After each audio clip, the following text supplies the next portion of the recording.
Welcome everyone to MTG Rebellion's Deck, Tech, and Sideboard Guide. Now, for those of you who are paying $2.99 for your Coffee and Grinders membership, never fear. The notes for this deck and all future Sideboard Guide videos will be in the Google Doc several days in advance, giving you the inside edge before everyone else gets a look. We'll also have additional Sideboard Guides in there to make sure you're getting your money's worth. Today we're featuring Mono Red Aggro and Standard, complete with deck building notes, a sideboarding guide, and key takeaways. Now let's untap. Alrighty, Sleeveless, I know you've been working on this for a minute. Let's start by identifying the core of this deck and where those flex slots are. It all starts with Kamano, which is arguably the best red 1-drop in nearly a decade. Kamano earns this distinction by providing an early cost-effective threat that improves subsequent creatures, allowing your 2/2s to dodge cut down while stutter stepping your opponent's mana efficiency, allowing for a virtual double spell or even triple spell turn 3. Then we have another strong red drop in the form of Monastery Swiftspear, the hasty mana 1/2 prowess that scales up temporarily but efficiently to push extra points and trade favorably with your opponent's defenses. These cards I consider an automatic 4 of in any red aggro list due to their inherent pirate level. Let's also note that every red deck that has succeeded in the past few months has done so on the back of this deadly duo. Final 1-drop creature in my list is Phoenix Chick. I've included the Chick in this build due to the evasiveness it offers while staying low on the curve, allowing it to chip in even when we don't have a favorable ground position. In the 2-drop slot, I'm playing 4 copies of Charming Scoundrel. Scoundrel can loot lands away when we're flooded, rummage when we're empty-handed, or get us to 3 mana. The added utility of the Wicked roll, buffing her or another creature and causing loss of life on the way out is also relevant. It's battling for position with Bloodthirsty Adversary in this slot, but ultimately Charming Scoundrel won out in our list because most of the time in this list, Adversary will be just a 2-mana 2/2 haste. Her ability is strong, but rarely will we have the mana to utilize it, and we need a slightly better bargain at 2 mana without worrying about late game upside. The other 2-drop creature is Feldon, Ronin Excavator, included here due to the awkward position it places on our opponent's end, allowing Feldon to go unblocked in the early turns to prevent it from generating card advantage. If our opponent does block it and kill it, it will likely replace itself with a relevant card. For 3 drops, we have Squee and Godric. In this list, we have 2 of each. While you could lean in favor of a 3-1 split, having 2 of each of these legends offers the best of both worlds. We can go wild with Squee or attack in the air with Godric. More importantly, they work well in conjunction with one another. Moving away from creatures, our removal is efficient. Play with Fire is Shock with Scry tacked on, and Lightning Strike is as close to Lightning Bolt as we're likely to get. However, Witchstalker Frenzy might be the most important, considering the format's love affair with Rafine, Shieldred, and Preacher of the Skies. Third, we get to the tricky side of Red. Monstrous Rage, while primarily a combat trick, can also work as removal on occasion, and Twisted Fealty certainly amps up the aggression by giving us more Alpha Strike capabilities. In the main, when they land those pesky mid-game board cloggers like Shieldred or Archangel. Finally, let's discuss the land package in this deck. We operate with a 22 land setup, emphasizing efficiency. While the specific numbers might vary, I recommend sticking to this configuration. Our deck compromises 17 mountains, 2 Sokazins, and 3 Mishra's Foundries. With an average mana value of 1.8, Godric is the only card demanding double red. Having 22 lands ensures favorable odds of drawing at least 2 lands in our opening hand, and nearly an 80% chance of hitting our 3rd land drop by turn 3. This calculation doesn't account for the 4 Charming Scoundrels that can generate treasure when necessary for utility lands. We incorporate 2 Sokazins, Crucible of Defiance, which can serve as an additional red source, or when required, activate its channel ability to summon hasty spirits. With 2 Feldons in the deck, we occasionally benefit from mana cost reductions. Additionally, Mishra's Foundries, of which we have 3, functions as a colorless land that can transform into an artifact creature for 2 mana, allowing us to maintain pressure after facing board wipes. All this may lead you to ask, what are the flex slots in the main board that can be shifted out for other experiments? Phoenix Chick and Feldon, Ronin Excavator are the flex slots. They are the least impactful cards in this list, serving as curve out role players that we're fine seeing but are significantly less powerful than their counterparts. Similarly, Twisted Fealty is a card often seen in the sideboard of Mono Red, but rarely in the main, making it an interesting flex slot over the 3rd copies of Squee and Godric. Rickus, you and Max have stated that when a metagame ignores Mono Red's existence, the archetype shines. But when you see dedicated hate in the sideboards, it falters. I mean, honestly, Sleeveless, given how strong the hate is in Standard right now, I think that continues to ring true. Knockout Blow is aptly named for what it does to this deck. However, despite the hate, we've seen a variety of mono red lists over the past month, trying a multitude of options from the new set. For instance, we have Mono Red by Alan Santos, a semifinalist in a recent 127-player Pizza Box tournament. Let's take a look at their build for a quick minute here and talk about it, all right?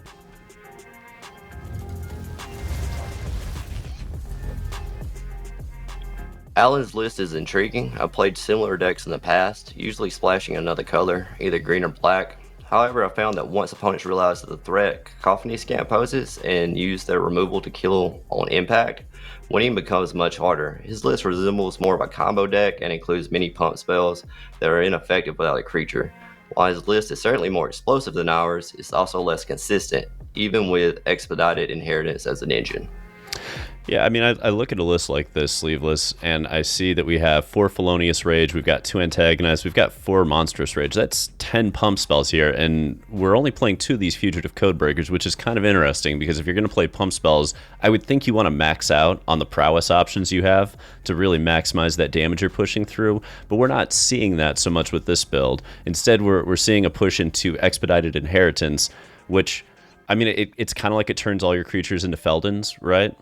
And yet this list also doesn't run Feldon, so it's kind of wild. I don't know. It's an interesting list, but I think we're gonna go ahead and shift back on over, and we're gonna take a quick look at what the sideboard for this deck, your build looks like. So to do that, we're gonna need some context. So I'm gonna toss another minute on the clock, and let's get to that first critical matchup because I know our viewers are waiting to see this.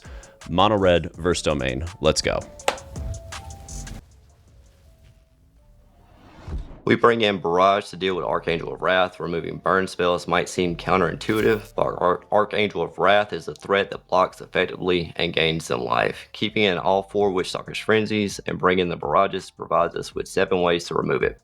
Frenzy also deals with Topiary, Stomper, which can be a significant blocker and attacker for our opponent.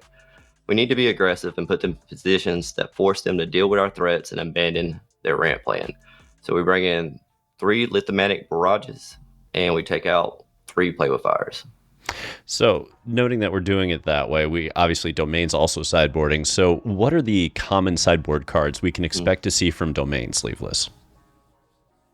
Domain is likely to include Long Goodbye, Temporary Lockdown, and Kutzil's Flanker in their sideboard strategy, which they typically remove Midrange Recruiter, Up the Beanstalk, Splunking, and Atraxa.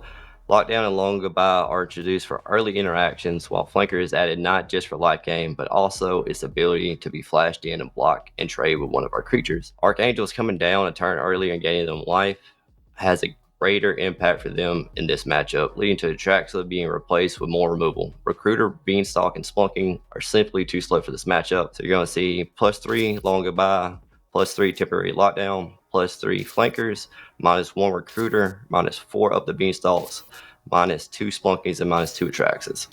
And I mean, part of the Atraxas getting sided out may happen just because you have fealties, you know, like if I'm playing with Domain and I'm playing on Atraxa, I do not want it to get stolen by a fealty. That is a quick 3 mana for 7 damage right off the rip, right?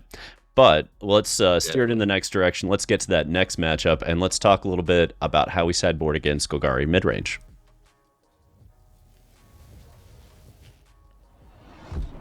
Bringing in Punishers to punish our opponent's greedy mana base, as most lists only contain 6 to 7 basics. Punisher allows us to put pressure on without having to attack. The menace is also occasionally relevant. Probably our worst matchup, tons of spot removal and problematic creatures like Dread Knight, Preacher, Glissa, Shieldred, and Aclazotz. This match revolves around early aggression before they can establish a board presence. Furnace Punisher can deal damage once they have a board set up, and stealing one of their threats can be a game-winning move to seal the match. So +4 Furnace Punishers, -4 Phoenix Chicks. Okay, so what we're doing right there is we're just trying to upgrade the threat base. We're saying we're not going to win necessarily on a curve out. If the game's going to go long, we need Furnace Punishers to just help us on raw power, and Phoenix Chicks are just a little less powerful overall. Their impact's a little bit lower. So let's get into how they're going to sideboard against us. What sideboard plan can we expect to see from Golgari Midrange? So Path of Peril clears most of our board for 3 mana. Tranquil Frillback kills our Kamanos, gains some life, and is a relevant blocker. Sorin provides lifelinking blockers. Lily typically targets our least impactful creature. Initially, Duress might seem out of place, but our burn spells can all be cast in response. While Glissa can stonewall our progress, she can be easily dealt with using one of our 4 lightning strikes. So you're likely to see +3 Path of Perils, +2 Tranquil Frillbacks, +1 Sorin the Mirthless. They're going to lose Nissa, Ascended Amethyst, Namada, Primeval Warden, Liliana the Bell, the rest, and 2 Glissas the Sunslayer. So looking at how we're sideboarding there and how they're going to sideboard in return, those Tranquil Frillbacks, I think, are key because they're letting us know we can't go into the Urabrask's Forge plan because they're going to have somewhere between 2 to 4 solutions that they naturally are going to be able to gain life and blow up Forge. Of course, they can hit Kumano as well, but I think that's an important distinction on why we don't just board Forge for something this grindy. It's because they have a lot of natural outs to it in the deck already. Now, let's take it a little bit further. Everybody's been dealing with this deck for the last few months. Boros Convoke, let's talk.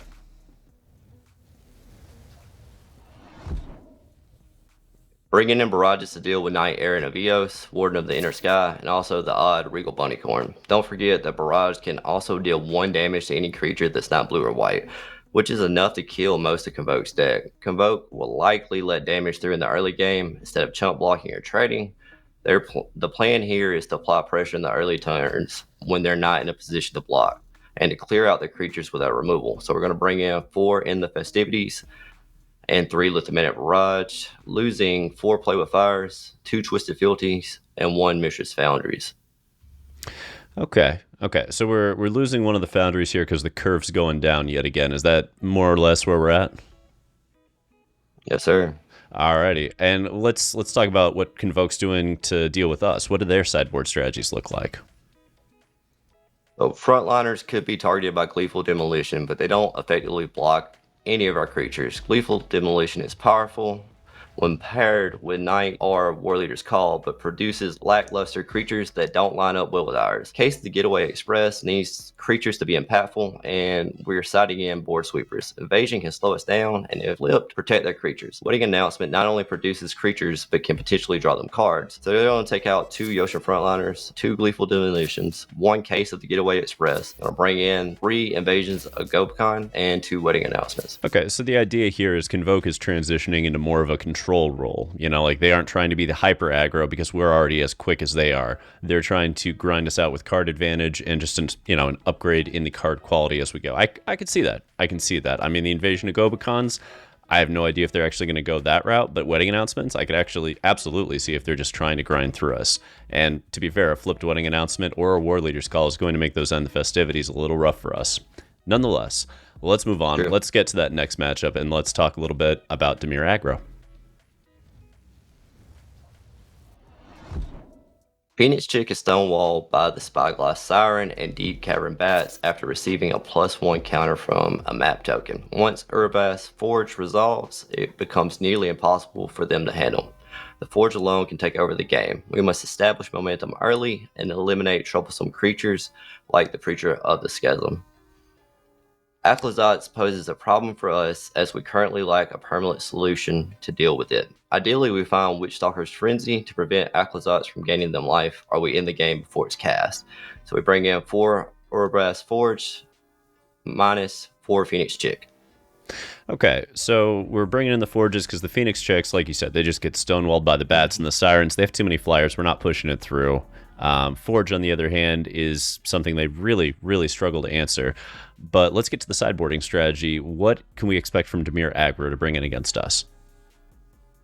So Tidebinder's implications might not be immediately clear. It not only neutralizes our forges, but can also negate many of our creatures' abilities and downgrade them to 1/1s. Path of Peril can destroy most of our deck for just 3 mana. Use this command can destroy creatures, grant their creatures lifelink, and +1/+1 counters. They can gain incidental life from Trespasser, which also serves as a solid blocker. Removing it requires us to discard a card from our hand. Cut down proves efficient against us. Hard removal, board sweepers, and high cost creatures outperform perform conditional counters and less impactful creatures. When compared to Trespasser, Lazav falls short, and we can respond to Deep Cavern Bat triggers with our instant speed removal. So they're likely to bring in +1 Cut Down, +1 Gix Command, +1 Path of Peril, +1 Graveyard Trespasser, and 2 Tashina's Tidebinders, losing 4 Make Disappear, 1 Lazav Weaver of Faces, and -1 Deep Cavern Bat. Okay, so they get a little bit grindier, they lose the early counters, and they're focused on the interaction side of life. That makes a lot of sense. And Tashana's Tidebinder is also one of their only solutions to Urbrask's Forge, so let's remember that as we're boarding.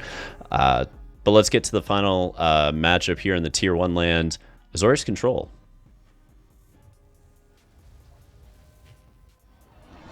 Forge is even better here than in the Dimir matchup. We need to keep applying pressure without playing into their board wipes, and Forge helps that game plan immensely. And ending the game before they can stabilize is key to winning. So we bring in 4 Urabas Forge, lose 4 Witchstalker's Frenzy. Okay, so we're losing the Frenzies because they're just dead in this matchup. We're bringing in Forges. That brings us to 10 3-drops, which is about as high as our curve gets. Now, what are the sideboard cards they're bringing in against us? So while removing counter spells and removal might appear unconventional, cards like Elspeth Smite, Knockout Blow are more efficient, allowing for better mana usage. Temporary Lockdown can exile a significant portion of our deck. Crumho Sea Shark not only blocks effectively, but also generates additional threats. So they're likely to bring in 2 Elspeth Smites, 2 Knockout Blows, 2 Crumho Sea Shark, and a Temporary Lockdown, losing 4 No More Lies, and 3 Get Lost. Okay, so they get lost. I know a lot of people are going to have questions like, why would they lose a 2-mana removal spell against us? To answer that, I think a big piece of it is that get lost allows us to draw. You know, like we are able to filter through extra lands. We're able to get to a place where we have larger creatures so that individual threats become a much bigger problem. For instance, a Phoenix Chick with 2 Explore counters on it, it's a 3/3 flyer. That's a bolt a turn. That is a big deal. So I think that's a big part of why they're just trying to go more efficient and shift those get losts into those knockout blows and Elspeth Smites, etc. But last but not least, let's talk a little bit about the mirror match and how we navigate that. In the mirror match, understanding your role when you're on the draw is crucial. You're not the aggressor in this scenario. It's important to keep hands and make plays with this in mind. Your most aggressive start won't outpace theirs when you're on the draw. This entails using a removal strategically and adopting a defensive mindset. All you need to do is break, serve, and then you can go on the offensive. As such, there's nothing we truly won't offer our sideboard for this matchup. So this build that you have, it doesn't really need any sideboard cards or any sideboard help for the mirror, but what do you think other red builds are going to be sideboarding in against us? Chandra is versatile, serving as a source of repeatable damage and card advantage. Her plus ability forces us to address her, alleviating pressure on their life total. Squee, when repeatedly brought back, can strain our removal and creatures, and he can also leave a creature behind. Cacophony Scamp becomes less effective due to our instant speed removal, provided we use it at the right moment. While Antagonize provides a significant boost to Power and Toughness, Felonious Rage and Monstrous Rage leave residual value after being used. So you're likely to see them bring in 4 Chandra Dress to Kill and 2 Squee Dubious Monarch, losing 4 Cacophony Scamp and 2 Antagonize.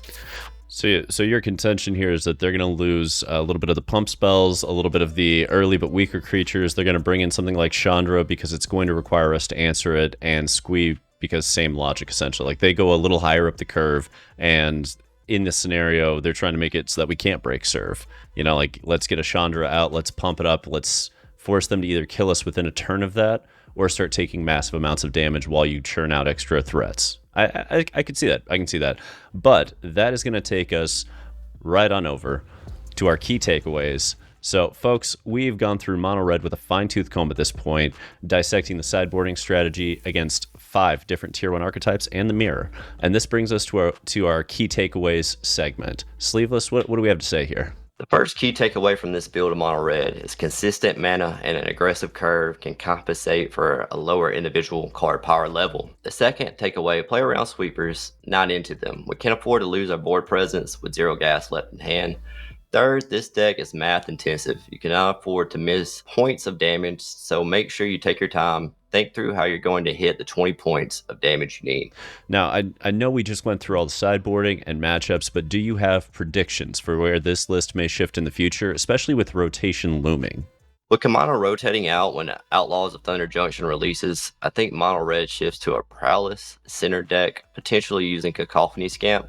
We already see players experimenting with those types of lists, such as Alan's version of Mono Red. Gotcha. And that'll wrap things up for us here at the Rebellion Gang. Thank you for supporting us by watching this video until the end, and a special shout out to our members who have joined the Rebellion and support our content weekly. If you'd like to support what we do, be sure to turn on all notifications, join us for our premieres, and like and subscribe. It's the best way to let us know you want to see more of our competitive MTG content. For those of you who can do a bit more, feel free to check out our merch below and join the Rebellion. These sideboard guides have notes that were released early to our Coffee and Grinders members, which is only $2.99 monthly. And unlike other streaming services, we're not raising our prices anytime soon. No, we're not. Lastly, comment below if you have any sideboarding questions for Mono Red that you'd like answered. We're here to support the competitive community and help you upgrade your game. So until next time, Rebels, untap, upkeep, resist.